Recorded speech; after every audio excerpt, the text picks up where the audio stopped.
Hello, fellow wargamers and history buffs, and welcome to another exciting edition of Tactics Talk. And today I am super pleased. I have not one, not two, but all three of the principals of Marshall Enterprises joining my co host, Brennan Close. And so here we go. Hello, gentlemen. How are you all doing today?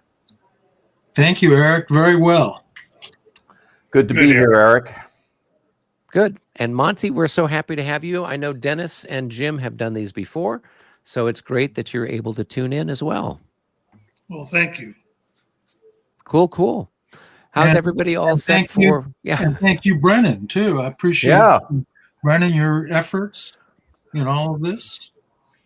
It's been really fun to meet all of you. It's been wonderful to see a real online community grow up with tools like Eric's website and like the Vassal game engine and all the incredible modules that people in the community have put together, with Discord as a great gaming tool, all the gamers we've been able to play with online.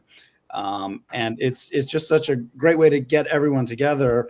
My own personal interest and delight has been the game system, and also looking really hard at how to develop systematic tactical approaches within the game system that have historical authenticity, but are also aimed at maximizing performance of the different armies in the game.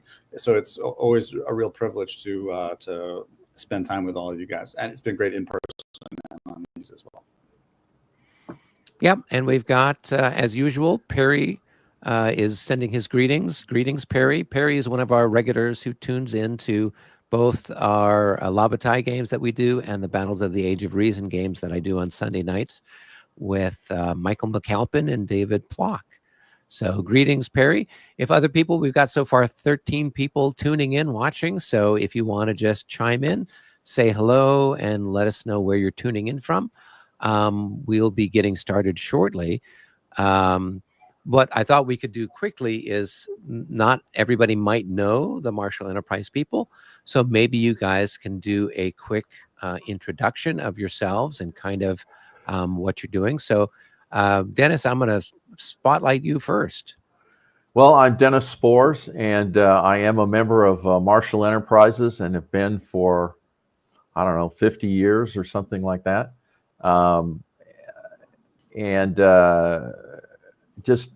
It's very interesting to see how this whole game system has developed.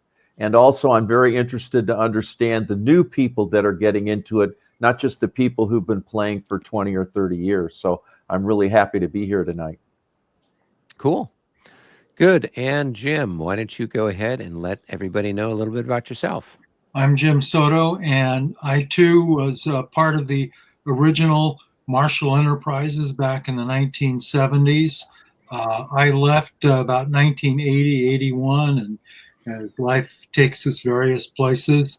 And Monty was kind enough to invite me to a little reunion of that was held at ConSim in 2011. And as a result of getting together with Monty and Dennis, at that time, we decided to reform Marshall Enterprises, and we started publishing games again. And I think since 2011, I think we're up to with the 3 games that we published last month with Eggmühl. I think we're up to 28 or 29 games. Very good. And Monty, why don't you go ahead and share a little bit about yourself? Well, like Dennis and Jim, I was involved in the very late 70s and 80s with the first series of publications, and evolved into doing the majority of the artwork in the early days. And that's kind of my forte today in the games we are producing. Very good. So I know usually I've been helping you gentlemen with play testing of your different games since I think 2016 or so. Yeah, that's right. Yeah. So Dennis usually does the orders of battle, and what else? The scenario development, is that your? Yeah, the scenario development, the orders of battle, Monty and I work on those together. And then developing, well, it's really developing something that we can say, this is a game people would buy. Okay, that's kind of our first step in going through this. There's a lot of interesting things to do, but we try to find something that people would be interested in purchasing. And, I think I've stated in previous podcasts that there's a criteria for the games that we try to select. And then I start developing the scenarios. Monty develops a first map that we use from his sources and so forth. And that's what you see roll out to you with Jim, where we say, okay, here's our initial look at this after some refinements. And then we provide you with that, and then and then we get a lot of good feedback that we use. Cool. Well, let's see. We've got a couple of people who have chimed in here. We've got Christopher, who's saying hello from Belgium. We've got Dave, who is sending greetings from Plymouth, Michigan. That's in your neck of the woods, isn't it? I just spoke to Dave a couple okay. days ago about he purchased a game, and we're trying to put together something for a game convention. It's a small one in Ohio called Winterfest, and it looks like it's primarily a D&O format, but they've got tables and the heat's on and the coffee's brewing. And so I'm trying to work with the people there to get a table and set something up. This is in the middle of February, so it's if you hit 20 degrees, you can take off your overcoat. So, but anyhow, I spoke with David. Okay, yeah, we've got another Michigander here. This is Nicholas tuning in from Michigan, and I spoke with him a couple days ago. Also, he just ordered an Eggmühl.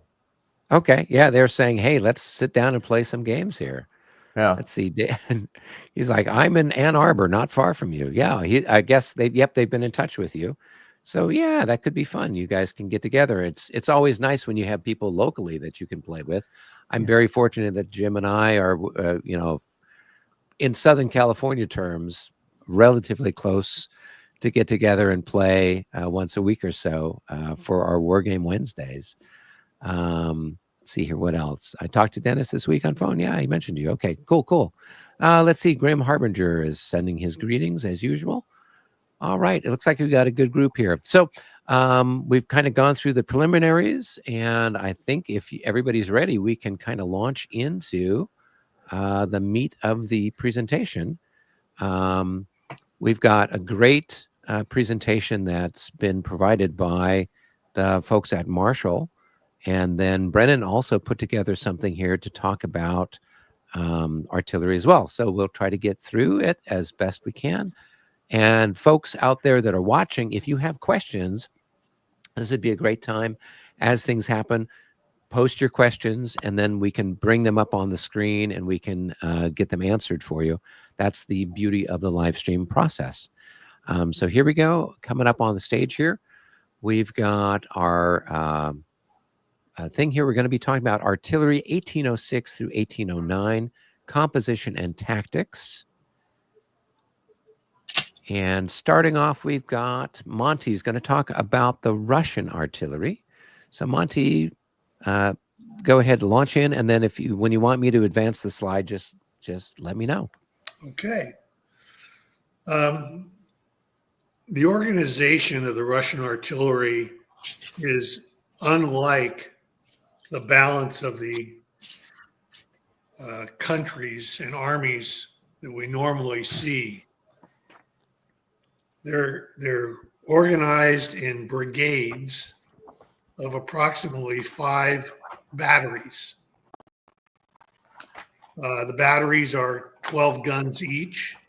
And there were usually 2 12-pound heavy batteries, 2 6-pound light batteries, and a 6-pound horse battery. Additionally, in many cases, the pontoon train, if there is one with the Army, is spread out amongst these administrative organizations for the guns.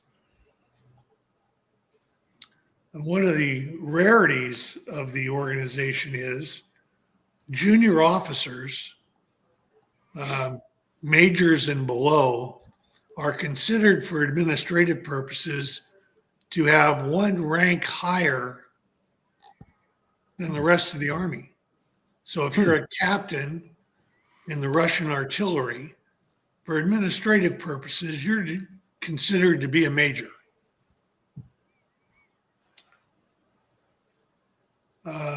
In many cases, during the years not campaigning, in a training situation, that is, the guns and batteries would usually get an opportunity to fire about 25 or 30 rounds annually for training. And as you can imagine, there'd be a little bit of a negative when you actually get on campaign.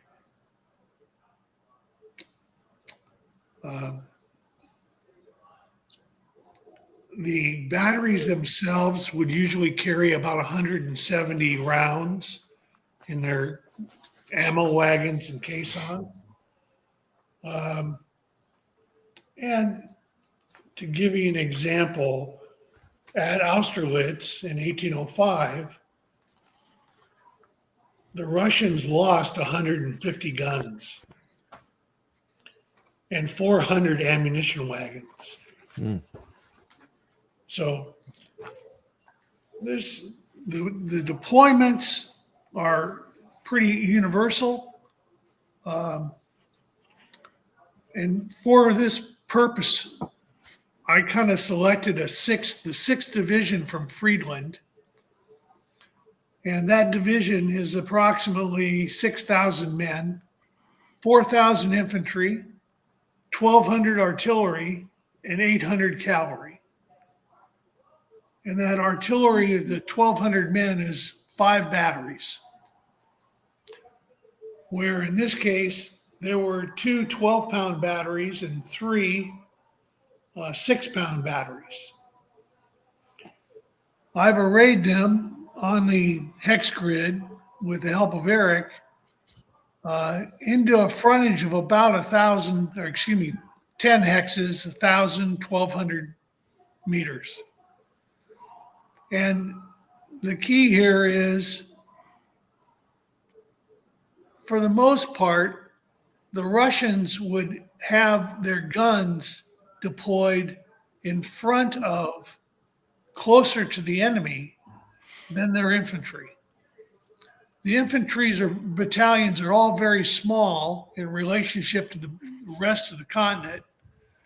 And the batteries were kind of the biggest.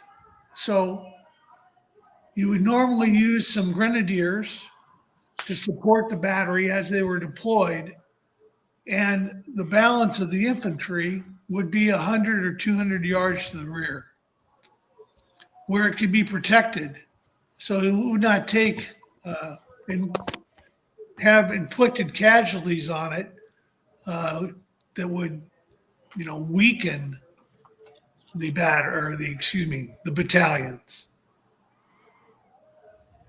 Normally the first line would be artillery and grenadiers. Grenadiers in immediate support, 65, 75 yards to the rear of the battery frontage. The second line would be line infantry musketeers, and usually setting in column a couple hundred or 300 yards to the rear of the initial line of guns and grenadiers.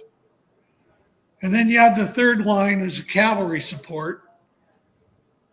And as you're aware, in many cases, people use the cavalry as shock troops in these games. And a major consideration is how to support your infantry and guns with your cavalry. Protect it. The line musketeers were to hold the ground. Cavalry is to support and protect. And in many cases, this is a little bit contrary to normal thought. Dennis is going to get into the Austrians and in a little while, but it's kind of rare to think the guns would be forward. But the infantry has to be protected. And the guns and batteries with the 12 guns in a battery are very stout, and they can do very well by themselves. So you see, the infantry supports the artillery, not the other way around. And it's normally pretty difficult to maneuver that Russian artillery after it's deployed. They're large, heavy guns, heavy caissons, a lot of horses. And, a common maneuver in the game is to deploy your guns and push them around one hex at a time. And it's really not very good tactic, I don't believe personally, because it limits your opportunity to support the infantry in a great manner. So let's see what a few of these other things have in front. The density of the formation is really structured. And I like the Russians, but you cannot fight the Russians the way the Austrians fight or the French fight. You have to use your own nuances, so to speak. It'll give you a good start there, Eric. Cool. Was there anything else you wanted to say before we move on? It looks like we've got the French coming up next. Monty, is that deployment of the 6th Infantry Division, is that sort of a historical example of the formation from historical sources, or is that a game deployment that you've used? That's more of a game deployment. It's interesting because it's actually almost opposite of the optimized game deployments that our groups have developed. Our groups have seen a starting deployment a lot like what you got there. But in terms of creating combat power from the game units, if you look at the fire table, there's a very large statistical benefit to consolidating your firepower of all those batteries into a few very large combined batteries using the maximum stacking in each hex that the stacking limit will permit, and the biggest batteries together with the best leaders. So that generates, the maximum fire factors and then the maximum odds on the combat tables, because the higher up you can get towards the 8-1, 9-1, 10-1 odds, then you're really inflicting damage each shot. But when you do that with the batteries, if they're forward, they're vulnerable to counter battery. They're also vulnerable to cavalry charges and so on, and even to infantry skirmishers coming up and getting infantry firepower against the artillery. And in that case, we have often seen for optimization, for game optimization, starting exactly as you've got it, finding the position that they aim to fight from, like this division and its neighbor to left and right, trying to get those large batteries with converging crossfires, and then the infantry, just as the opponent comes into 800-yard range or so, the infantry filtering forward with two groups of the checkerboard, usually the musketeers rather than the grenadiers, hustling forward to create a zone of control barrier, not trying to melee or beat down the opponent, but just to form a screen, a picket screen. And then the artillery firepower goes to work and fires as long as it's safe. And then the grenadiers from an optimization point of view, are often the decisive defenders because they usually have the better firepower multiplier. And then the cavalry is used to countercharge any opposing cavalry that's trying to come in and hit the batteries from the flanks, kind of thing. So although an optimal deployment in our experience begins exactly as you've shown it, its actual combat deployment is up and back exactly as you write, where it starts out back and then the infantry rolls forward, usually 4 hexes. That certainly is a means of deployment that works and works successfully.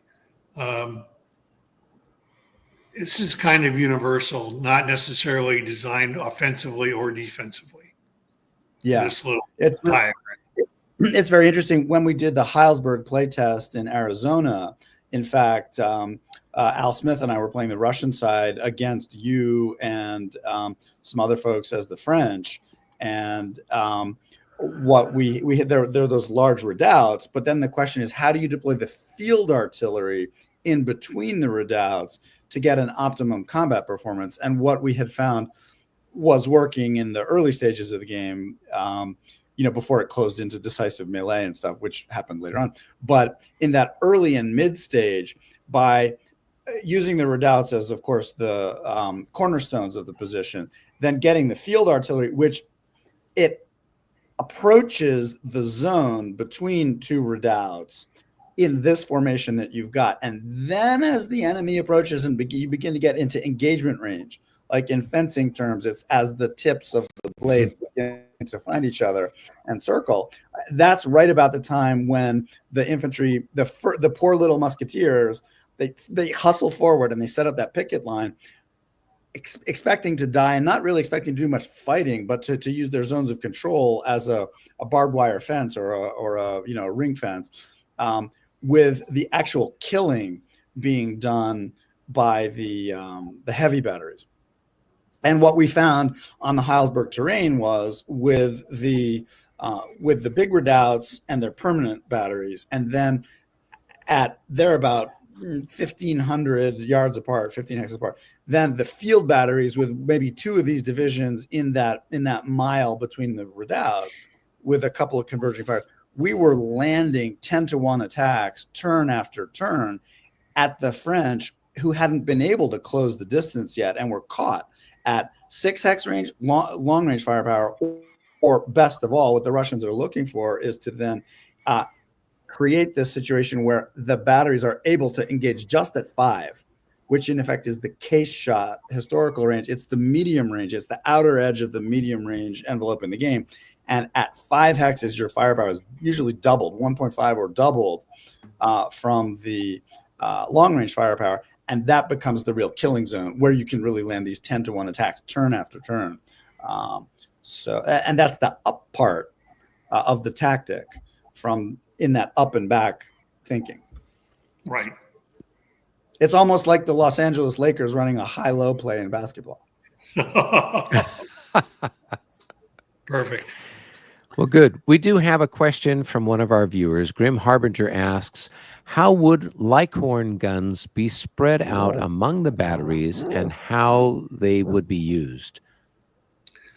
Well, it's my understanding this 12-gun battery would have 8 cannon and 4 Lighthorn. And it would deploy with 2 Lighthorns on each flank. And those would be the best howitzers on the continent. Very effective. Great range, great firepower. Heilsberg is another good example in the game where that Lighthorn question is extremely usable, very applicable in tactics. Number one, the large Russian position batteries in the redoubts, A, B, and C, have a howitzer capability, which is clearly a Lighthorn, example. And then the Russian heavy batteries, as I recall, in Heilsberg, are given indirect fire capability, so they can shoot over obstacles. And the firepower is not huge, but it's enough to tag some hits. And that creates for the Russians a pretty unique tactical capability one of the benefits of rolling the artillery to that medium range is they get a lot of heavy firepower. But one of the dangers is it exposes the Russian artillery, which is the key to their army, to French cavalry charges and also to French artillery counter battery fire. And so you can use the field artillery forward in between the redoubts. Another tactic you can use is actually to concentrate the heavy batteries in particular actually behind the hills or behind the redoubts in strategic places. And then you're actually using the Licorne firepower at a pretty long range, but with a decent firepower to begin to inflict hits, especially on the French cavalry as it comes up. And what you're doing by bringing these heavy batteries back behind the reverse slopes is you're protecting them from French direct fire counter battery while still having a combat capability that no other nation has. So it's a very specific use of a Russian capability based on the Licorne that nobody else has. It's really fun. You got to look at the map and look for where are those hills I can set up and reverse slope on. Very good. Cool. All right. We will, if people have other questions for the Russians, go ahead. You can post them now. Otherwise, we'll move on to the next section. So here, Jim, you're going to talk about the French and their organization. So take it away. Thank you. Thank you, Eric. I'm going to read a quote from an article or a book written in 1855 by this is from Putnam's Monthly, number 32, The Armies of Europe. The French artillery has always ranked very high.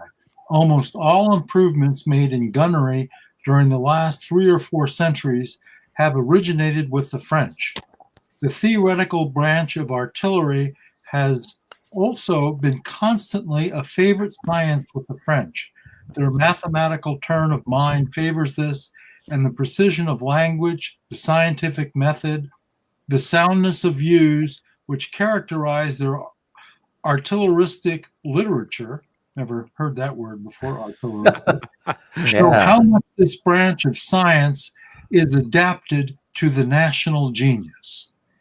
So that's where the French come from. They're very, especially if you look at the history of France, they're very much into the, all of this thinking comes out of the age of reason, the scientific method, the precision of French thinking. And this was all stimulated back in the 1760s by, of all things, the Prussian victory at Rossbach. And the French knew they were going to have to do something in order to take on Prussia and other foes in the future after their defeat in the 7 Years' War. Well, one of the problems with artillery prior to that time was, first of all, many of the cannons were encumbered with a lot of decoration, kind of gingerbread type of designs, and they were all the guns tended to be unique. There wasn't a lot of consistency in the design, so you couldn't fire one and then the one next to it was designed differently. So they decided, or the French decided, or they developed a system called the Gribeauval system, and that was basically to reduce the number of calibers on the guns, to make them more uniform, to do things like have the powder ready to go in pre-made packages or containers, and this would eliminate a lot of the accidents, a lot of the waste. The artillery obviously was very dangerous, and so this Gribeauval system rapidly evolved and was actually partially in play during the American Revolution, when the French basically defeated the British along with the American help at Yorktown.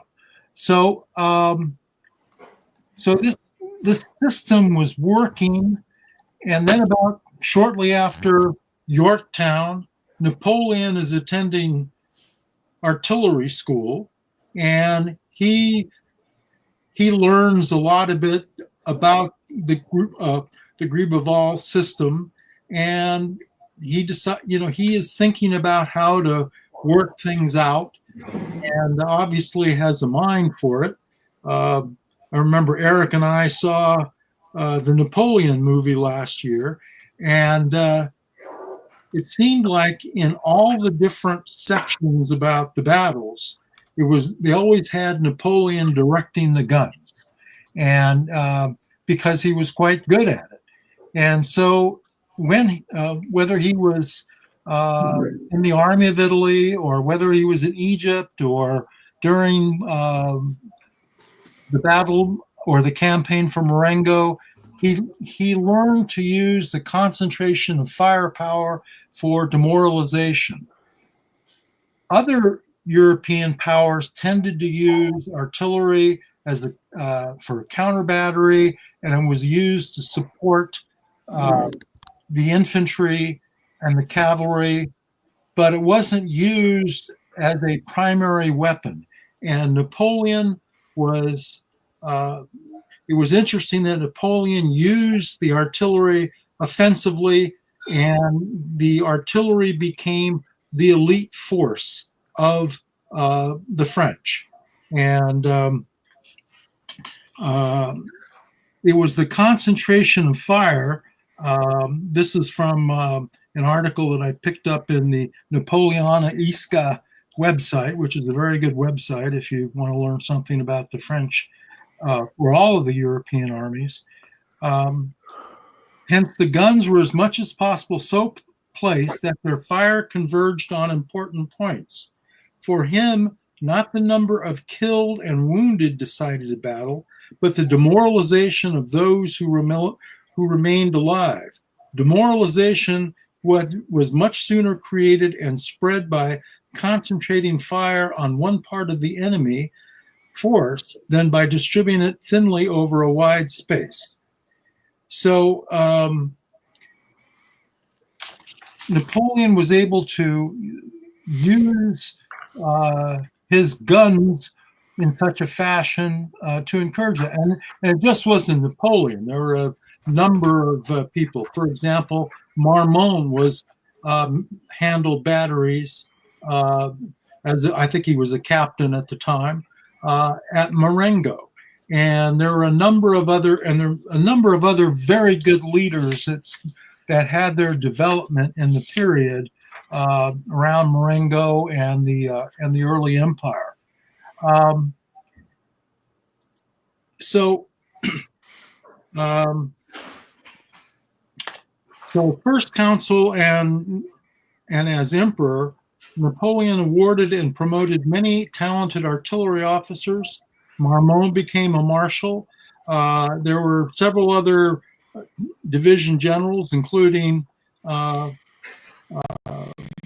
Lauriston, Deblay, de la Robussier, Sorbier, and of course du Saint-Armand, who led the French artillery at Friedland. So the other thing was that there was people who wanted to enter the French army tended to move towards enlist towards the artillery. The average artilleryman was larger than the average infantryman or cavalryman. They received higher pay, and it was just an elite force just by being in the artillery. That wasn't the same as the infantry and so forth. It was very rigorous work. There was not only did you have all of the practicing that was going on, and the French practiced quite a bit, especially early on in the empire, unlike, say, the Russians. But then they had to clean the guns, and then there was the wagons tended to break down because of the size of the guns. And Napoleon realized in those early years that what he needed to do was make some changes to how the artillery was managed. And he came up with the system of the year 11, which was actually 1803 in our current calendar. And he started moving toward smaller guns. He didn't want to have so many big guns, unlike, say, the Russians. And he wanted to have those smaller guns that they had even more centralization of their standards. And then they realized that they could do a lot of different things, and they moved faster, and they were used as an offensive force, which much more than was done by, say, the Austrians or the Prussians or the Russians. So the other thing that they realized moving forward, or as Napoleon realized, that he needed to increase the number of guns per thousand men. And you can see the chart that Eric has put up of the number of guns at Austerlitz and Eggmühl and the other battles that came up, and it tended to increase per number of men as time went on. And even such a writer as Charles de Gaulle, and I found something that Charles de Gaulle wrote, and before he became the hero of the Free French and later the French president, was actually an excellent military theoretician and wrote books about armored warfare and so forth, that he noted that Napoleon really increased the number of guns per person or per thousand men much more than you would have thought, and that was as a result of his experience. Okay, Eric, switch the thing. All right. So this transition to the system of the year 13 became more fully implemented in the years between 1806, 1807, and 1809. Now, this system of the year 11 did not take place in Spain. So the French army in Spain, even up till 1814, was still using the old Gribeval system. But Napoleon had pretty much discarded most of that by the time the campaign in 1809 occurred in Austria. So, any rate, one of the most famous instances of the French use of artillery was, as we have it here, the artillery charge at Friedland left by Saint-Armand. Now, Saint-Armand only had 36 guns. 30 of them were either 6-pounders or 12-pounders on either flank of his, quote, charge. He had howitzers and some small 3-pounders and so forth. But basically what he did at Friedland, and this was something, the interesting thing about what he did was nobody had ever done this before, but Saint-Armand was thinking about that. And what the French typically did with their artillery and the French artillery captains and generals is they designed new tactics. They were encouraged to come up with new tactics, much more so than you might see with the infantry. So what they did was he formed 2 batteries of about 15 guns each, and he would prolong them forward. The first battery would fire, and then as they fired and are getting ready to move, the battery behind them would move forward, and they had this rolling effect that seemed to give the Russians a lot of fits. And it was basically that particular move, or so many people say, that led to the Russian defeat at Friedland, was Saint-Amant's very bold and brazen forward attack with the artillery. And so he was, he was a very good general, fought a lot in Spain. He died at the siege of Cadiz in 1810, and he certainly was one of the major losses in the Spanish campaign that Napoleon could have used much more in Germany in 1813. So is there another slide there, Eric? There is, but I had a question from Grim Harbinger. He says, with the French 3-pounders getting mostly ditched in 1807 and onwards, how fairly anemic were they compared to a 6-pounder? Well, they just didn't have the range that they were there. They were there on the flanks, or they were there to support the infantry. And the French didn't really do a lot of infantry support. It was more, they used the 6-pounders because they had the better range, and they were fairly light. And it was just Napoleon wanted a little more poundage for his money. Okay. It's for moral effect. Yeah, the 3-pounders I know were used as like regimental guns or battalion guns in the 7 Years' War to kind of just give a little bit more pop to your musketry fire. So, all right. Oh, yeah. So here you have some tactical hints. Yes. One of the things that I have found in the years of playing La Bataille is that many people do not use the leaders as effectively as they could, especially the artillery leaders. Now, the French have a big advantage over the coalition in that there are not a lot of good coalition artillery leaders. The Russians have a few. I think in Eggmühl, there's one, I believe, other than, Charles has an artillery bonus, I believe, but I forget the name of the French artillery, the Austrian artillery leader. He's manning the guns at the 2 southern redoubts, and he's somewhat effective, but nowhere near as effective as the French. And I think that gives them a major advantage in these games. Most of the French marshals have a solid artillery bonus, and many of the French infantry leaders do as well. So I think it's good to know how to use them, especially if you can use, like Murat has excellent artillery bonus.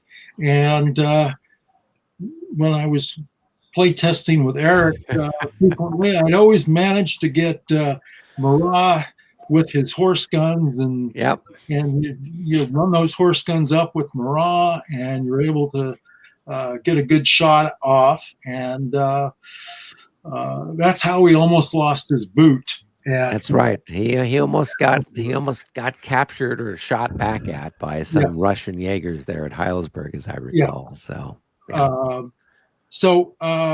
But I think the big difference between the French and the coalition is that the French guns are so much easier to move. The Russians, you have a tendency to move them once and you park them, and then it's really hard to get them limbered again. So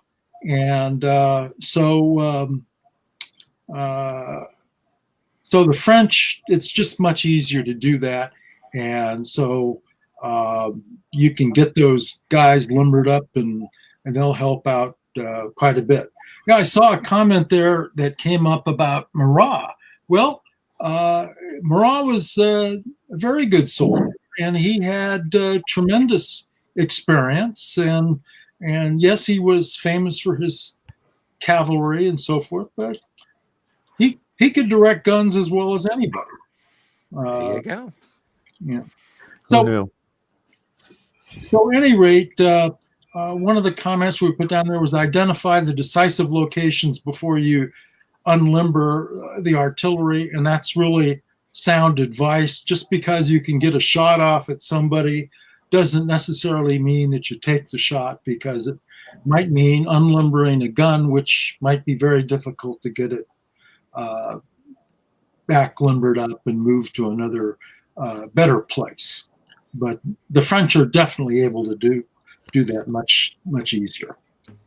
Great. I think that last point about actually a couple points in your list of tactical hints these are really good hints, and I think they can be woven together into more than just hints, but into a really good system for creating combat power for the French or for any army in the Wild games. The massing of the artillery and the bringing in of the artillery leaders, I think, for players who want to maximize the performance of their army, those should not be just things to think about every once in a while, but they should really focus on them.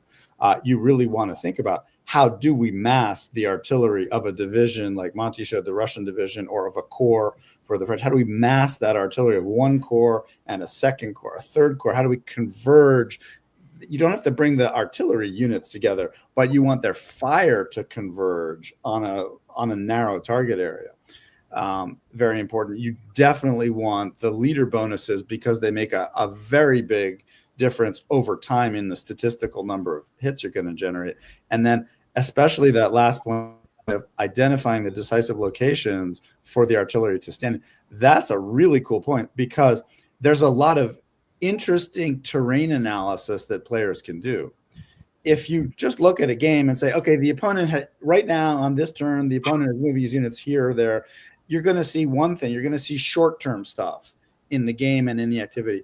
But if you look at the map ahead of time and do a fairly in-depth analysis of, hey, here is a bluff, here is a woods, here is a reverse slope or protected from fire behind a village or something, here are protected zones, you can actually, as a player, develop an understanding of the landscape and the features of the terrain, and really think about how in that you don't have to fight in a pure straight line to hold the terrain.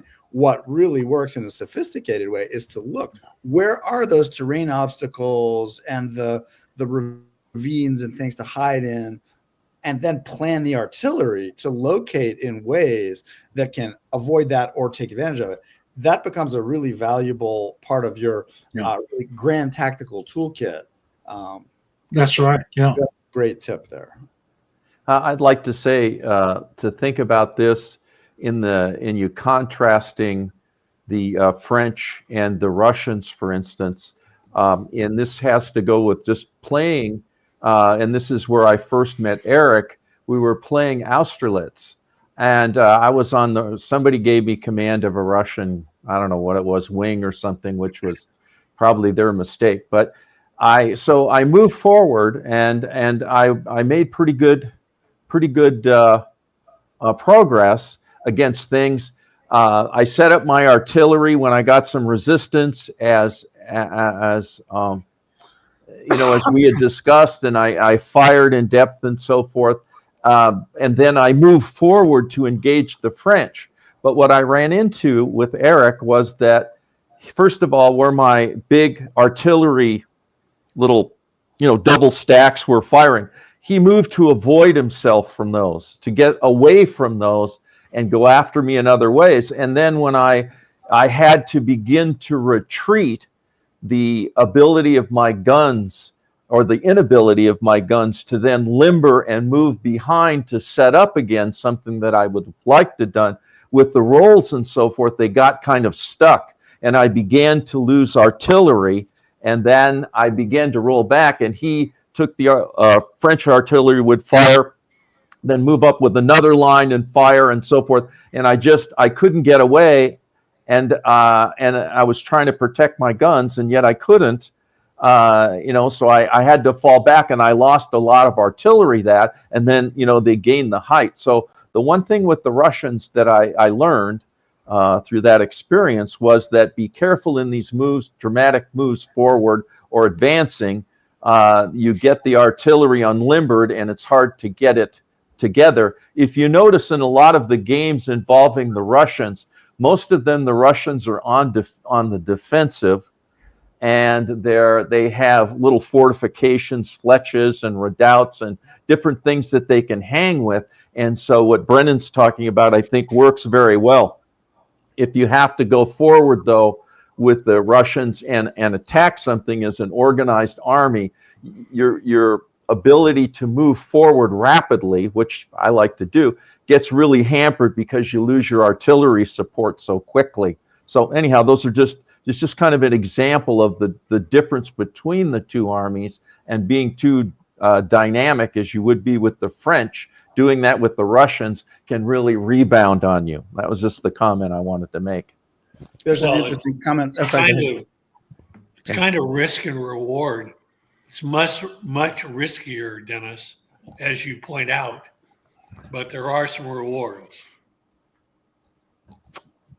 It's also very interesting thinking about terrain to think about two opposite types of terrain use. One is to dominate, where the artillery finds a height with, this is what Grim Harbinger was talking about, where a large battery like a Marmont battery or somebody at Lutzen, a large multi-hundred gun battery can cover a big area.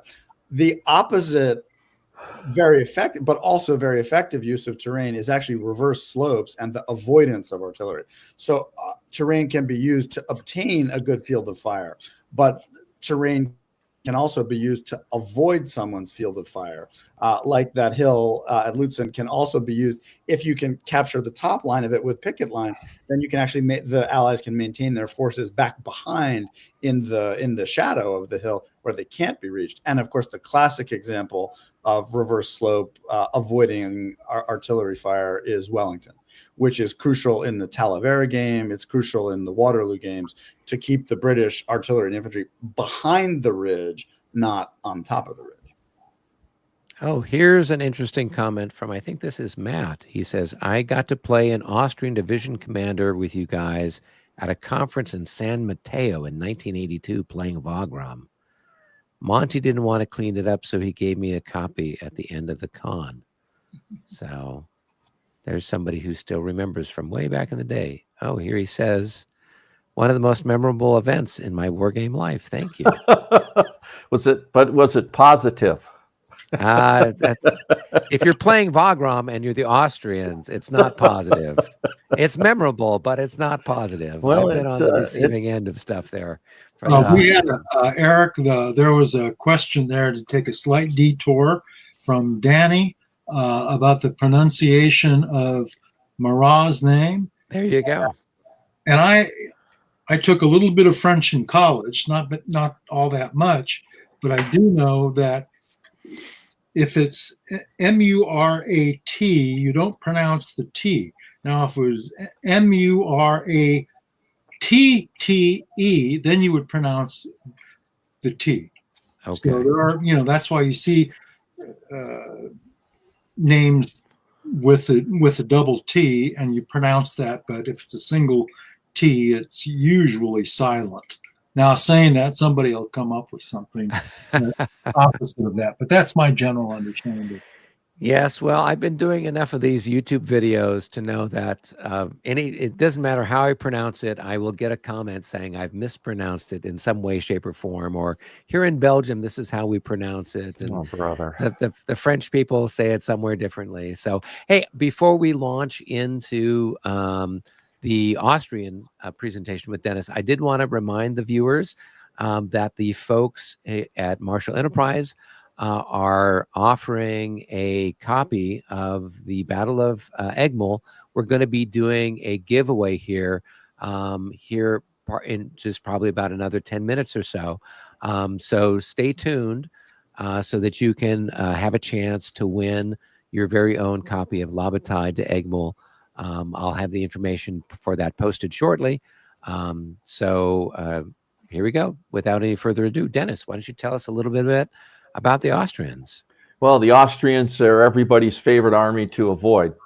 But go back to the first slide. Sure.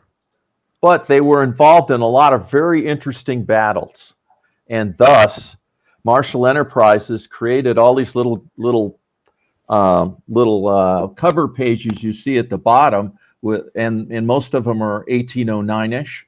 And we've got Wagram, we've got Aspern-Essling.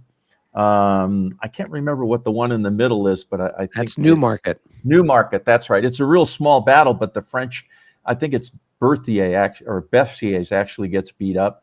And then we've got the one where the very little known battle, but it's been on our website for a freebie for quite a while, with Ryzen. And then the latest thing is Eggmühl. So despite the fact that the Austrians don't get very favorable treatment in any of these war movies, and you don't see them in a lot of different places, the Marshal Enterprises has done quite a few battles, and they're big battles too, major battles that have to do with the Austrian army in 1809 in one way or another. So I just wanted to show you the breadth of what we have published over the years that have the Austrian army in them. Okay, now you can advance. Okay.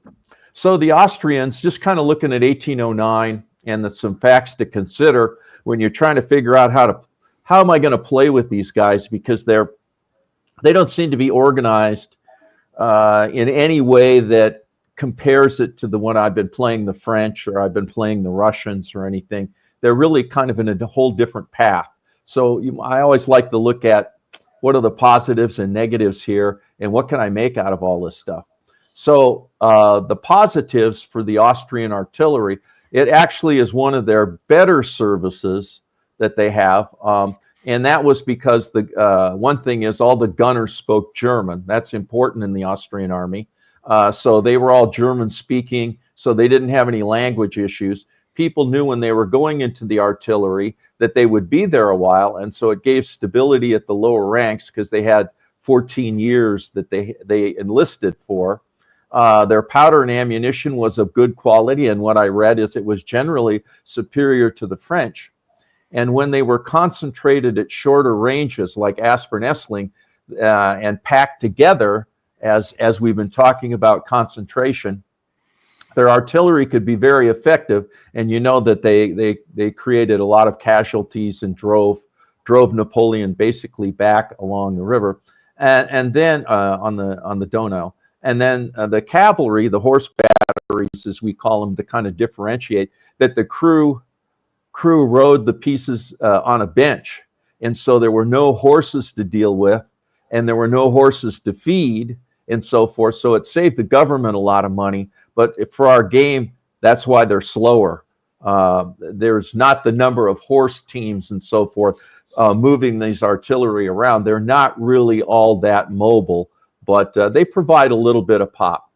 Okay, and then on the negative side, the Austrian army was underfunded. And so you see that in some of the ratios of the cavalry to the infantry, because cavalry is very, very expensive.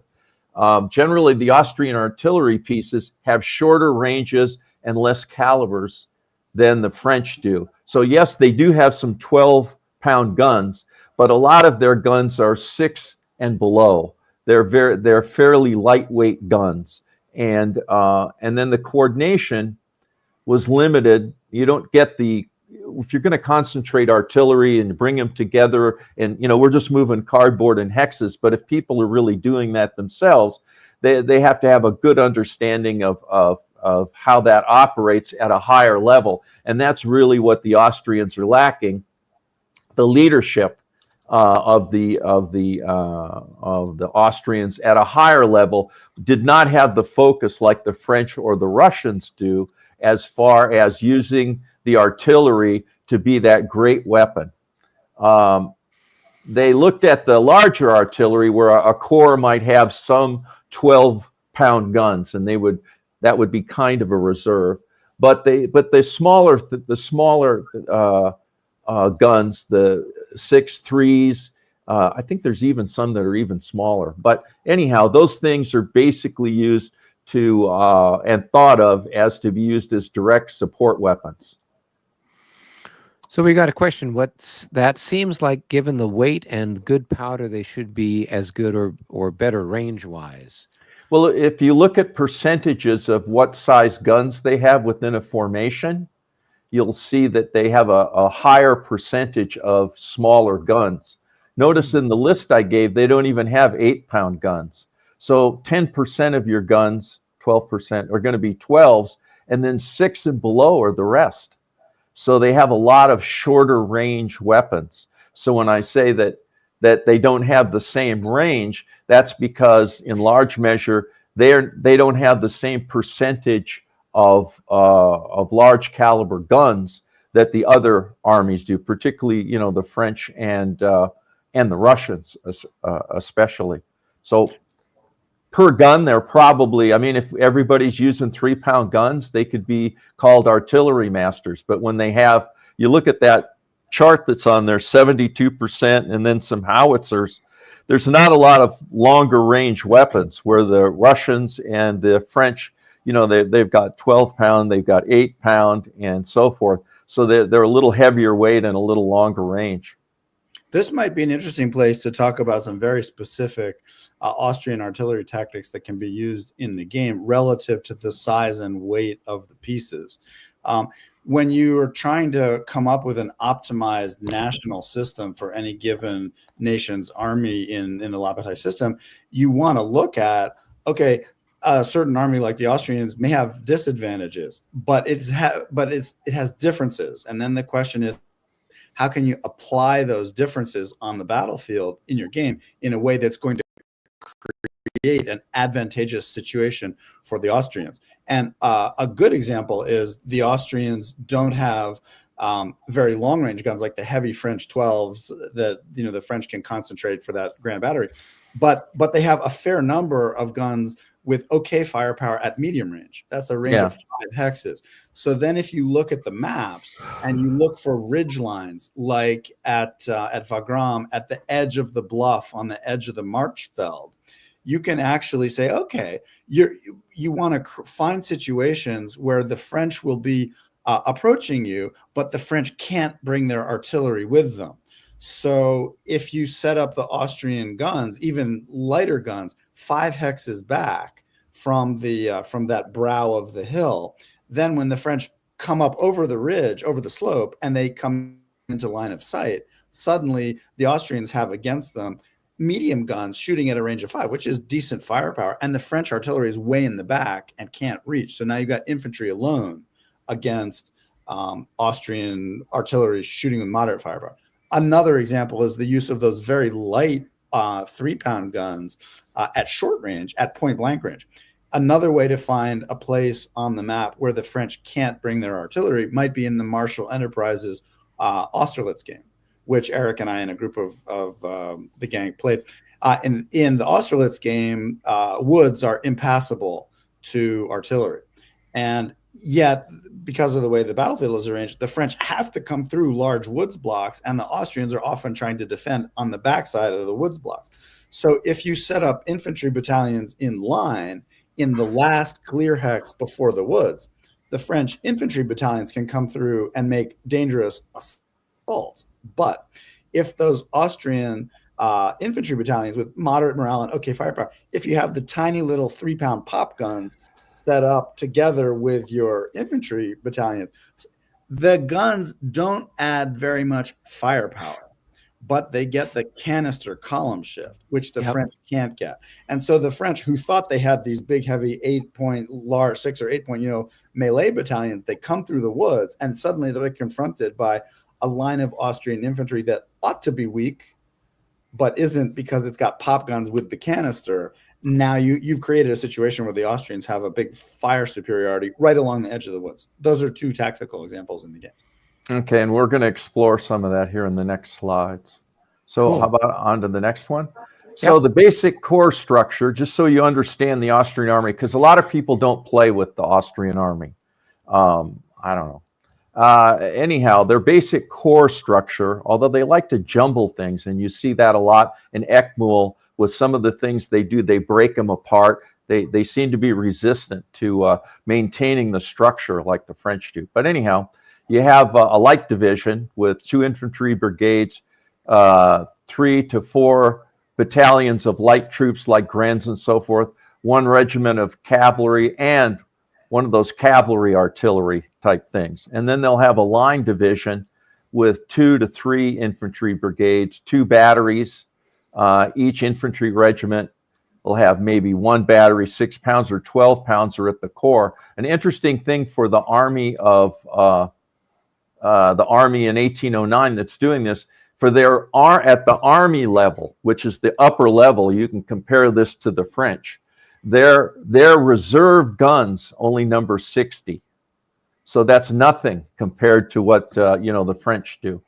And then if you look at the limited leadership within the game, it's very difficult to combine 2 stacks of adjacent guns. These are just mechanical things. And there's none typically to put 3 stacks together. So you're not going to be able to do that. You're not going to be able to concentrate as much as you do with some of the other armies. They may be slower in movement. They have they're not going to be limbering as much, as easily per turn when you roll. There's some questions about, combining the guns from other corps. There's not that kind of cooperation. The heavy and cavalry batteries are slower. Again, cavalry batteries can support the light infantry. There's generally good morale. There's a high percentage of guns, but they tend to be smaller guns. So that's just some things that I looked at when I first started playing the Austrians. So we can go to the next slide. And so this is Dennis. I use the cavalry battery to support the line regiment of the light division, typically. I use the brigade batteries. They tend to be maybe the 4s and 6s to support the line divisions, regiments of the corps to increase their firepower. But the key is don't be moving. Maybe you can move 1 hex forward, but don't think that this is going to be a rapid kind of movement. Infantry morale is good for the Austrians in line, and the battalions have a lot of increments. So it's going to be one of the things I look for is when I can reduce your unit to 50%, that's my goal. And then your morale begins to go bad. Well, these are big battalions. These are 8s, 9s, and 10s. You can spread those out into 2 lines, 2-line hexes for the regiments, and you're getting the firepower for them, but it takes a long time to get them to 50%.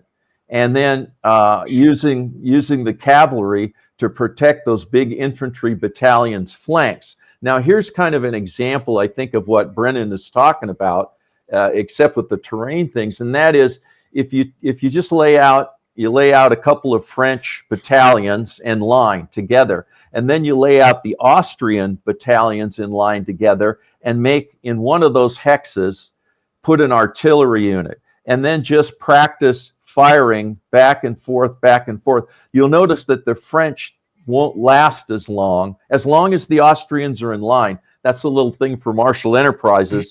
They have one morale that's in column, but when they're deployed in line, they improve. I think you'll find that they can hold their own and even whittle down the French. So that would be something that if you're, I practice different tactics with a few troops just to see how things operate. So if you want to take a look at that, putting that on the grid system with the 2 and the combat fire chart and firing. But here's the one caveat. Don't be melee happy with the Austrians. Grind people down with fire and support them, but don't think that it's not fire and then go in for the melee. I would not suggest that would be a way to achieve ultimate success. Just grind them down and grind down the enemy and grind down the enemy in a position that, the enemy can't really go around. Or if you're moving forward, use your cavalry, then move your infantry up behind it, maybe the cavalry in skirmish order, deploy, and then put your artillery in there and unlimber it, and then you can move the cavalry away, and you've got that line. Now, if you want to creep forward 1 hex and be firing, I think that's fine, but don't think that, I don't personally think that that's, and I wouldn't, then try to melee with people with that formation, unless they're really worn down. I'm going to try and break them with fire and the different roles that we have, and I think you'll find that many times the French will break when you do that. So that's just my own little way of playing. Let's go to the next slide. Okay, so now those are just the Austrian tactics. Now here's something that I've gotten a lot of emails, a number of emails from people, and they don't even know what Eggmühl is. They certainly know what Waterloo is.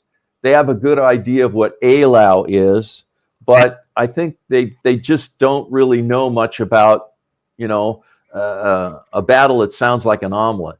So I thought what I would do is I would just kind of give you a basic thrust of what happens here very quickly, and that way you can see that this really is a major battle, and it has a lot of dynamics to it. So basically what happens in this particular battle is that Napoleon is trying to push the Austrians out of Bavaria.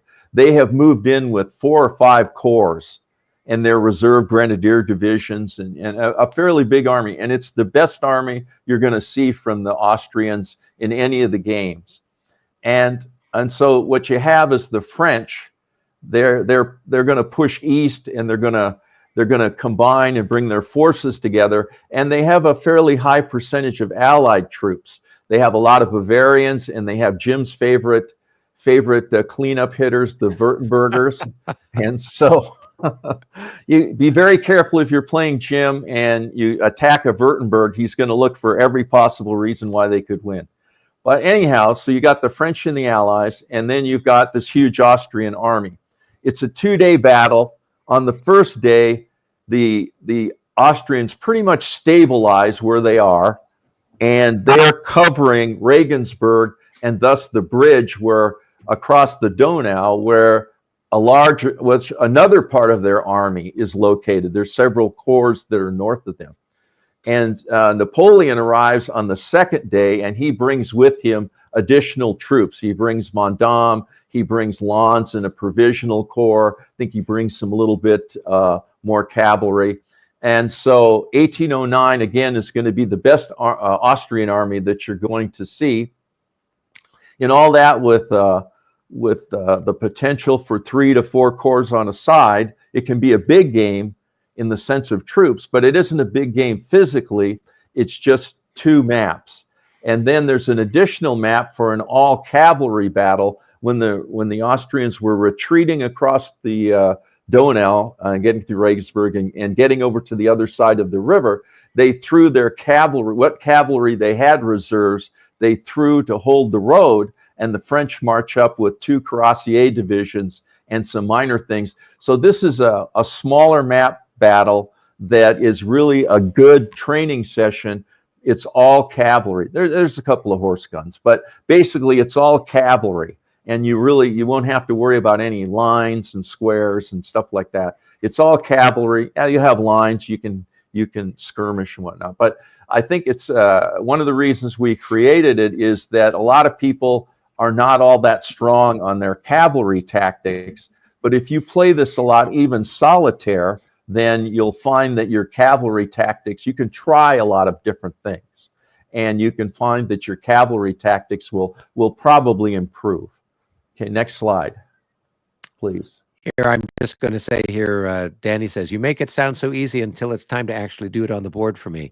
So, Danny, my suggestion is just practice, practice, practice. Like any other skill, you have to practice it to become competent at it. And what I think Brennan and I and everybody else on the panel really enjoys most is, okay, you might have figured out and mastered the French. Well, now it's time for you to play the Prussians or the Russians or the Austrians or the Spanish. And that's a totally different, animal there with different things to be working on. So this is what makes the game fun. And this is why I personally think this system's been around for 50 years and why it'll stick around for another 50 years, because it really does a great job capturing this element of it.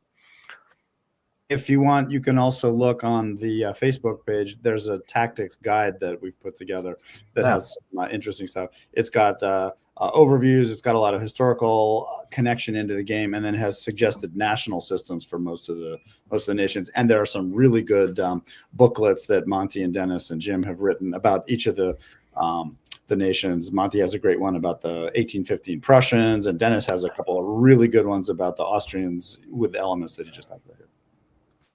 Okay, and if you want to know within the game, so say I want to people contact me, they say, well, I don't know anybody in my area, or maybe I know one person, and my wife won't let me have the dining room table for 4 months. So, you know, what can I do here? So I wanted to go through these and assure you that there are scenarios that can be played in an afternoon, and they can be played on a card table. So I'll just roll through this stuff. So the first scenario is the first day historical. It's a pretty even battle. I think when Monty played, he told me he was really surprised how difficult it was to wedge out the Austrians from different positions and so forth. In the second scenario, Napoleon arrives on the second day. He brings fresh troops with him, and Jim, one of Jim's favorite generals, Von Damme, is there. So picking up every painting he can find. And so the Austrians try to do a staged withdrawal, which is one of the hardest things to do in this game, a staged withdrawal and not get trapped by the enemy.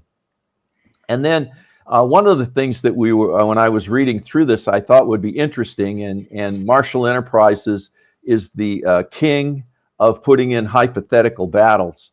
So Karl was going to go on the offensive, and he was going to bring troops from across the river, and he was going to attack Davout. Then later on, when he found out that Napoleon was showing up with Lannes and Von Damme, and the next day, Massena, he decided to retire. But what if he decided to attack? And so we created one of the corps that are across the river. Karl also restructured the army into kind of like the wings and broke up some of the corps. So in this one, this is where you got to take over your wife's coffee table, because this one will take a long time to play.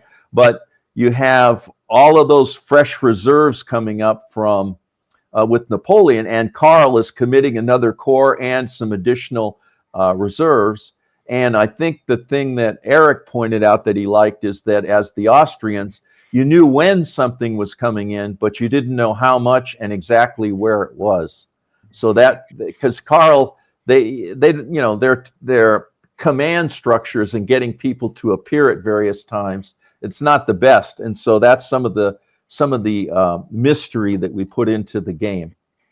Okay. Yeah, that was a really fun one that we played. Did they come in about the time that you thought, or were you just... They came in, but then they would show up in the most least helpful place sometimes. Because you were rolling not only for who shows up, but then you're rolling for, when they show up and where they show up. And so they could get stretched out anywhere across the map. So it did make for a fun game, to be sure. Okay. Jim was nervous occasionally. Like, yeah, okay, well, you don't know. Let's see where it goes, and he doesn't know where it's going to show up either. Because there are some very good Austrian troops with the grenadiers and cuirassiers and some of those people. Okay, the small cavalry battle, Alta Glossheim, and it's just a small cavalry battle. Now, what we did, so then when we said, well, there's a lot of people that say they don't have time to play these large games, so we decided that we would make a number of small scenarios that if you played them, you could play the whole battle. So that's scenario 5 is just Davout against another Austrian corps. In the same, then the next one, scenario 6 is just Lefebvre. He has a French and a Bavarian corps. Go to the next page, please. And then Von Damme, he has to assault Eggmühl, and Jim became an expert at trying to take the bridge into the city. into the town, and then Gudin outflanks Eggmühl, and that's Lanz's troops. Now, if you go to the next page, I'll show you a graphic of what that looks like. So this is where you can play just this with Davout and the Austrians that are manning that front, and that won't take you very long. And then you can play scenario 6, which is just Lefebvre, and there's another part of one of the Austrian corps. Down here is when Von Damme comes on, and he tries to take the city of Eggmühl and break through to going north is where you're going to find the river. And then scenario 8 is where Lanz comes in and goes across. All of these have like one corps on a side or less, and they're not really. Let me just see if I put it on here. I think maybe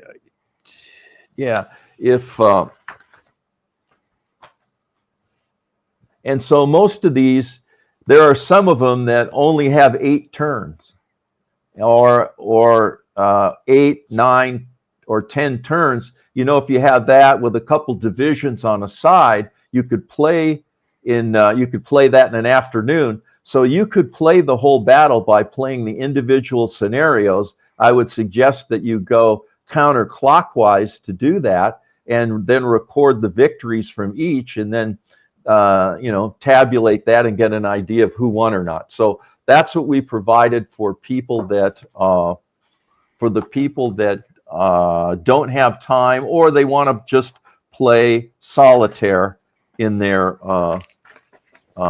gaming. Okay.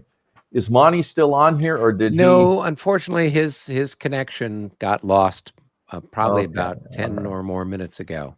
So I don't know if we want to chat about this, or we wanted to try to do, since we just talked about Eggmühl, if this would be a good time to do the drawing. Yeah, this is probably good, because Monty developed the combat chart that you see in the game, and there are all these special things that happen with artillery. And I wanted him to be able to go through each one of those. So there's some confusion about if you charge it, if you melee it, if it gets disrupted, all of these different things. I wanted him to go through that. So we'll leave that for maybe another time. Okay, that sounds like a deal. All right.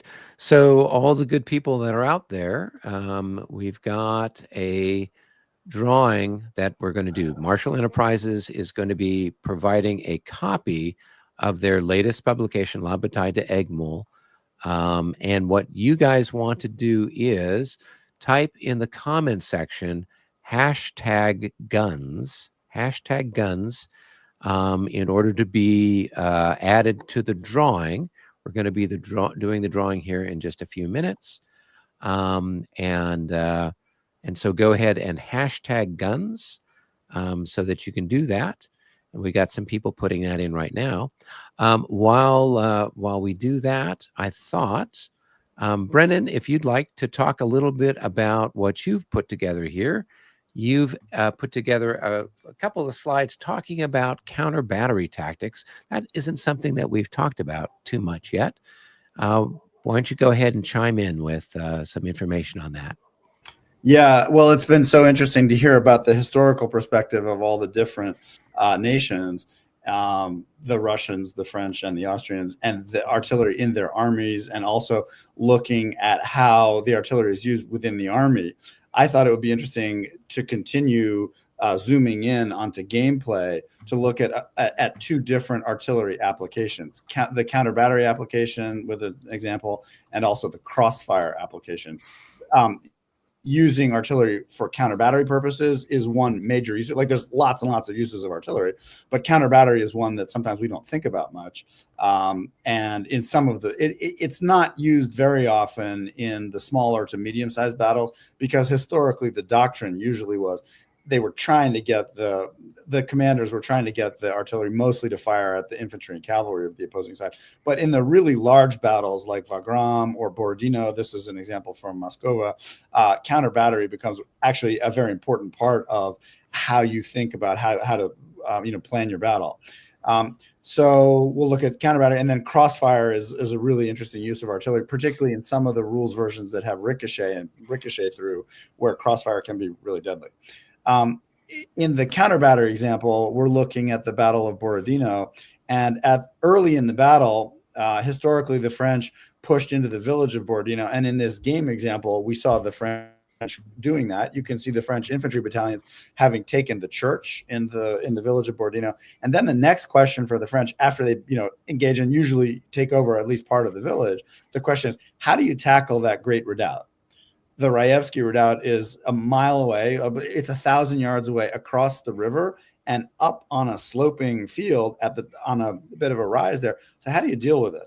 And the French in that part of the field have Eugene's Fourth Corps, the Army of Italy, which is quite powerful. It has a lot of 12-pounders of its own in one of those French reserve 12-pound batteries. So they have a lot of firepower. And typically what the straightforward thing to do is the French look at that and they go, okay, over there, 1,000 yards away is the Raevsky Redoubt. It's an obstacle. I'll trundle up the 12-pound guns that I have and I'll blast away at it until I've suppressed it, and then I'll launch the infantry across the river. And when you do that, you start to see how the terrain plays into all this, because the terrain was carefully selected by the Russians. That redoubt, and it's very clear, if you think into the game a little bit, it's very clear that, yes, the French can arrange a one-to-one counter battery situation of Lorestan's Grand Battery on the bluff near Borodino village. You have to take the village first so that the Russian infantry is not a threat to the French Grand Battery. Then you roll up the 12-pounders, and it's a narrow bluff there, and there's only space for about 3 batteries. And then the French, thinking linearly, go, okay, great. We've got 3 12-pound batteries, a Grand Battery leader, Lorestan, who can combine all 3. We have a lot of long-range firepower against the single target of the Great Redoubt. So over time, they think we'll probably grind down in hits the defending Russian guns. There's 1 heavy battery and 1 medium battery over there. And so we'll try it. And we'll try to, take the key to the position that way. But if the Russians have looked carefully at the terrain, and historically this was done this way, if the Russians have been able to either bring together some of their active heavy position batteries, enough of them, intentionally bring them together, or to release some of the heavy guns out of the Army Reserve, sometimes those are accessible, sometimes not, they actually have enough heavy position batteries in the active corps to be able to do this. The Russians can do to the French what Napoleon always tried to do, which is converge the fire of multiple heavy batteries onto a single target. So the Russian response, the French roll up 1 Grand Battery onto a narrow bluff. The French only have space for 3 hexes of artillery, even strong artillery. But the Russians have a very wide arc. And so the Russians have enough terrain space to create a crescent. And the crescent has simply a longer arc, a longer distance with more space to deploy heavy artillery. Now they've turned the tables on the French, and the French have that 1 concentrated Grand Battery, great 12-pounders with Lorestan, but the Russians have to the north a Grand Battery of 3 position batteries. That's the Russian 12-pounders, and a Grand Battery leader. They have in the center a 3-hex Grand Battery. They have the Raevsky Redoubt with Barclay, who's got a great artillery with. Now the Russians suddenly have 3 large batteries shooting back. And that French battery has 3 strong batteries together, and they generate 1 attack, and they can inflict hits on the redoubt. But the French battery has 3 hexes, which means it has 3 targets. Now the Russians have, in counter battery against the French, they've got 3 attackers, each powerful. Now when you run the statistics over about a game hour, like about 3 turns, the Russians are able to launch a strong artillery bombardment against the northern hex of the French battery, the central hex of the French battery, and the southern hex. So suddenly what looked like a very direct, single powerful attack by the French, because of the terrain, with the French jammed down into only 1 place where they can stand, and the Russians having a wide zone to set up an artillery crescent, now they can converge fire. And, depending on exactly which rules version you're using, the exact effects of artillery versus artillery, sometimes it's difficult to even land hits. But these heavy guns have enough firepower to get the 2 hits, and which, divides out to 1, or in the Regs 30, where the every hit counts on artillery, they're going to score. So by looking carefully at the terrain, the Russians are, and how to bring their army together at the right time, the Russians can achieve fire superiority by creating a massed fire with converging fire from a wide crescent. And then the Russians end up with a 3-to-1 advantage. And over the course of 1 to 2 game hours, they can win that duel. And then you have a psychological effect. One of the questions earlier was, well, wasn't artillery primarily psychological? Well, what happens, it happened in this game that we're playing. The Russians won this counter battery duel. And after the French 12-pounders had been knocked out by surprise, that entire French infantry attack collapsed. It no longer had firepower to support the infantry, and the only choice the French infantry had was to run back and get out of artillery range. So although it started with a surge into the village and to the river, when its heavy support got knocked out by counter battery, the entire attack was no longer tenable, and it had to retreat. So that by looking very carefully at the terrain and looking at the size of your army and what batteries are active, and you think, okay, grand tactically, it's going to take me the early hours of the game from 6 a.m. to 8 a.m. to bring those heavy guns together, but I'm going to get them to that crescent because I just know, I guarantee you, Eugène, he's going to roll those 12-pounders up. He's going to make the try. They always do. So you're like, okay, here's a good response. So that's one example of counter battery. Another good example of counter battery is at Dresden, where the French redoubts around the town are strong, but the Allies can bring up a crescent of heavy batteries and knock out the defending heavy artillery on their redoubts one at a time. Counter battery example. Okay. Another interesting example of application of artillery is oblique versus direct fire. And oblique crossfires on an angle were actually historically very, very important in the field application of artillery. So in this example, it's a little bit further south, and an hour later, the French heavy artillery had gotten knocked off the point of the bluff. You can see it's now empty. Just Eric, can you wave the mouse around just below the title? I don't have the ability to do that. I don't know if you can see it. You can see where the French artillery had been deployed. Now it's empty because they lost the counter battery duel. So the next French attempt was an infantry attempt to push infantry against the Great Redoubt. So they brought up a whole corps of guards and grenadiers, the Westphalians, who are pretty good. They snuck them up through the woods, and they tried to make a rush on the Russian infantry defending along the stream. And in fact, the Russian infantry had a flank that was vulnerable. And so on this slide, you can see 2 French battalions launching an assault against the flank of a poor little Russian grenadier. But the Russian heavy guns had rolled away, and their light guns had rolled up. And you can see in the upper center, you can see the Russian light guns who had rolled up to replace the heavy guns. Now they're operating at a shorter range. The Russian light guns had direct fire at long range against the French over on the bluff, but they also have to the south an oblique crossfire at a very low angle off to the side, and that fire has a ricochet at a range of 5 with case shot straight through those 2 attacking battalions. So even though the flank of that Russian infantry battalion looked vulnerable, actually 5 hexes away, an artillery unit can point to its far left in its field of fire, and it can still zap those attackers with the crossfire. Being able to set up your batteries so that they have both a forward angle and also an oblique angle across the flanks of your own infantry. Now the artillery is supporting the infantry together. And this is a very authentic historical example of how artillery was often used. The next slide actually compares, it's faded in, a screen grab of the Dresden fortress, which was a Vauban fortress with bastions. It's faded it in behind, and we'll look at it specifically on the next slide. You can see that actually fortresses of the period from the 1700s under Vauban's designs with the bastions, they were actually designed. the bastions were typically 350 to 400 yards apart from each other, because that's exactly case shot range. And so that when an assault happened on the point of a bastion, in this example, that southern bastion, the Mercourt bastion, would be if you back up a slide, you can see that's where the Russian infantry is posted. You can see the 2 grenadier battalions. That's the distance at which they would be. Now, if you roll forward, you can see it's the oblique crossfire from the opposite bastion that protects against a direct assault.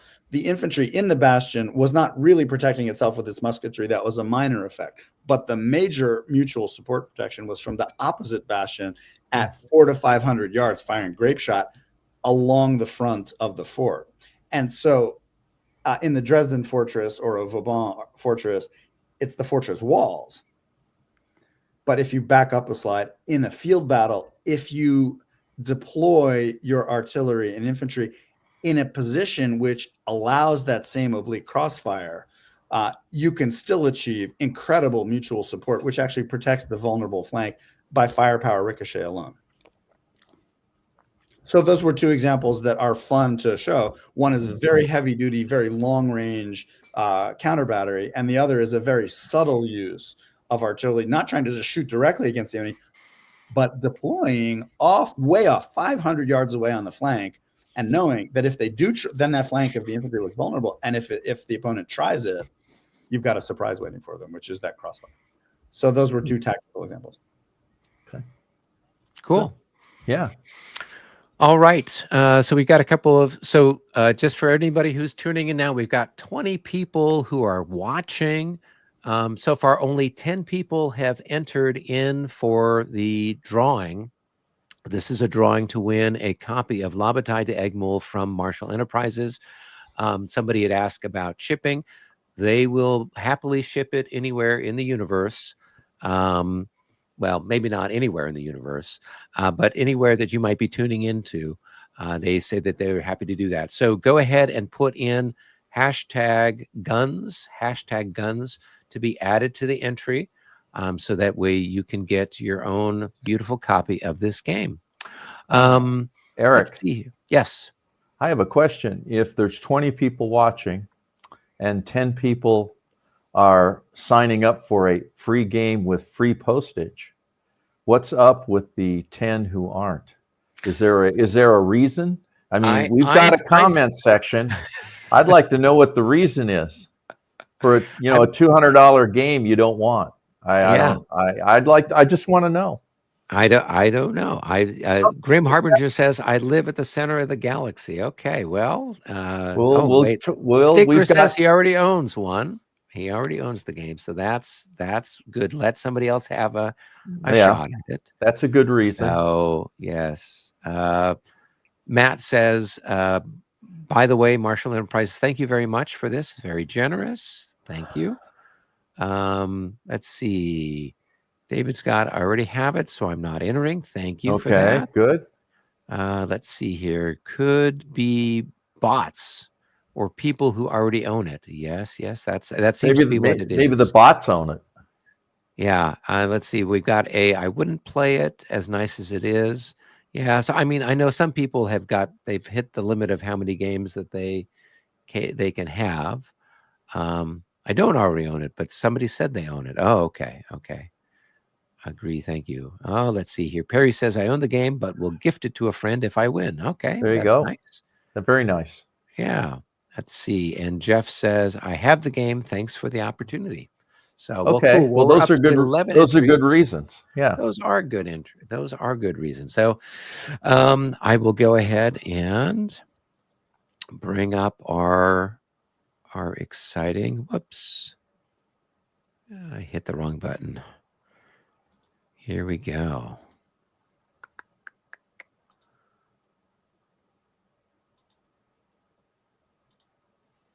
All right. Can everybody see here? Yes, we've got our drawing. Hashtag guns. Jim had originally suggested that we use hashtag Grimal system. But we thought that might be hard for people to spell. And so we decided to just make it a little shorter, this being the nature of the universe.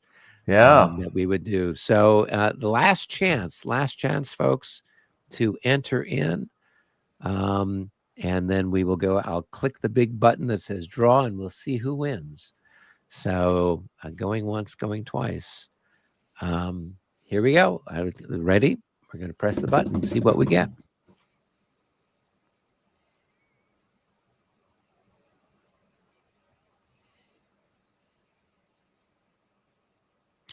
And Jason Henke is our winner. So congratulations, Jason. Jason, what I want you to do is, if you can, I don't know if you are on any of the Facebook groups or things like that. You can message me on Facebook with your address and shipping information, and I will forward that to the Marshal Enterprise folks. Mm-hmm. And or you can, if you want to get in touch with me, if you're not on Facebook, just contact me through YouTube, like on the regular comment section of this afterwards, and then we can figure out how to chat with each other via email, so I can get your contact information and send it on over. So we've got there's your response. Holy cow! And congratulations, lots of congratulations there. Good, good. That's well, it's nice when we can do that to people. You put in the effort to listen to us and our opinions, and we appreciate everybody who buys a game and it's involved in the hobby. And if we can get one to somebody else, we'd like to do that. Well, terrific. Well, and this has been a lot of fun. We went well over time. Usually Brennan and I can talk a lot, and we normally are pooped out after an hour.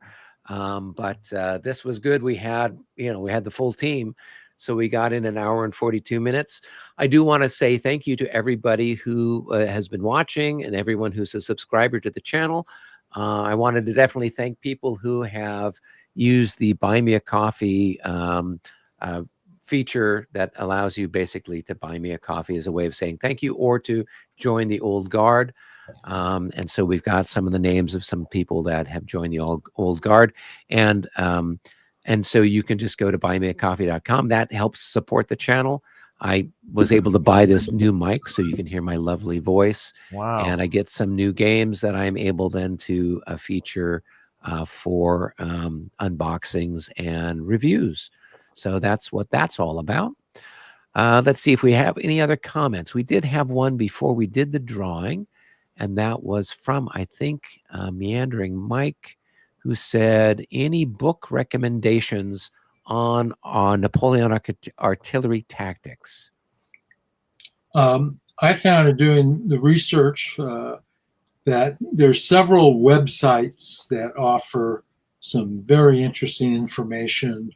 The Napoleon series is a very good. They have several articles about artillery. And then the Napoleonisca, it's kind of a strange thing, but you should be able to find it pretty easily. And then Napoleon, Napoleun. They've got some interesting articles about the army, and not just about artillery, but about all things military and some things political and social. So I would take a look at those, and they will direct you to some interesting books too. By the way, that they got the classics by Chandler and so forth. So Jomini also has a lot of very long-winded historical stuff, but Jomini's Art of War has very detailed descriptions of the use of artillery throughout the Napoleonic Wars. He talks about heavy batteries versus light batteries, horse artillery versus others, proportions. It's really interesting. Jomini's Art of War, definitely worth reading. There are a couple of sections. One is combined arms, another is use of artillery. Like, it's all very specific there. And he uses a lot of battle examples. Of course, he was at many battles because he his primary function during the Napoleonic Wars was he was a chief of staff for Marshal Ney, and so he's Swiss. Had a very, very interesting history. Cool. Perry asks, can the presentation be made available? And so, yes, I've got both Brennan's set of slides and the Marshall guy's set of slides. So if everything's okay with you guys, I could post them on Facebook. So you guys just let me know what you want to do, and I could put it up on the, usually Brennan and I post our tactics talk stuff to the La Bataille series Facebook page, and that's a great place for you guys to go for La Bataille related stuff, but also a lot of the tactics talks we do are great for any Napoleonic game you might be playing. And that's fine for us, Eric, to go ahead and. Cool. That's very yeah. kind And I typically, with these things in the past, I've posted them on the Marshal Enterprises site also. Yep. So you could find it over there, and there's lots of other resources there on the Marshal Enterprise site. Brennan made a few comments about some of the articles that these gentlemen have written that have examples and historical information about the various armies during different periods of time. So, all right. Yeah, I think I did get that question. Fantastic show. Thank you. Thank you. Any last questions from the audience before we wrap it up here? Otherwise, I'm going to, I'm on the West Coast. Jim's on the West Coast. I haven't had dinner yet. Jim, I don't think you've had dinner yet.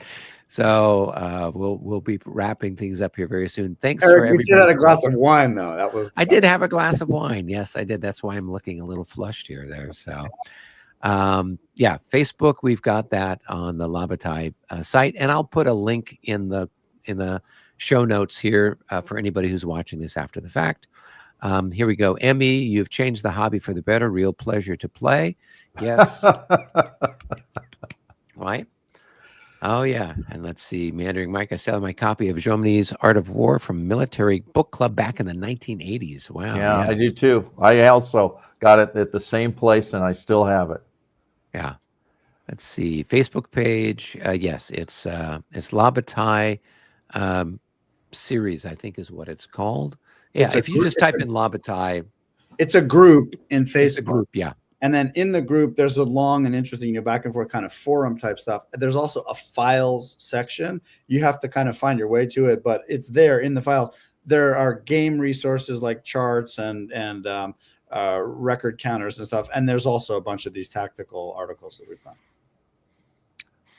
Thanks, Alan. Yes, I am more dangerous with one glass of wine. More than one glass of wine, I'm not. They aren't answering me. You have, when you go to Facebook, you have to ask to be included into the group. Maybe whoever's the administrator of the group hasn't given SOD a go ahead. Yeah. So usually they'll ask you to answer a few questions, and I'm managing right now the Battles of the Age of Reason Facebook page, and so they will pop up with questions, and then you just want to make sure it's a real person before you let them in. So that's what's up. Robert Bond, who's actually playing in our Moscow game, and has been on the receiving end of some of those Russian counter battery fire. Sorry, He's saying Robert. his thanks, I'm sure. Thank you. Yeah. So Matt, once you put in the request to join, you just wait. It might take several hours or maybe even a day, because the people that are running it are just like people like you and me. And so an email might pop up saying, hey, so-and-so is asking to join the La Bataille page. And so whenever they get to it, they'll get to it. So just be patient. It might take a day or so before they're able to let you join in. So yeah. Okay. Well, gentlemen, I'm going to wrap it up. Thank you all so much for participating. Dennis, thank you so much for your time. Jim, thank you for your time. Monty, wherever you're at in the universe, thank you for your time. And Brennan, as always, it's fantastic having you as a co-host. And thanks for everybody who tuned in. And until our next episode, be well. Thanks, everyone. Bye bye.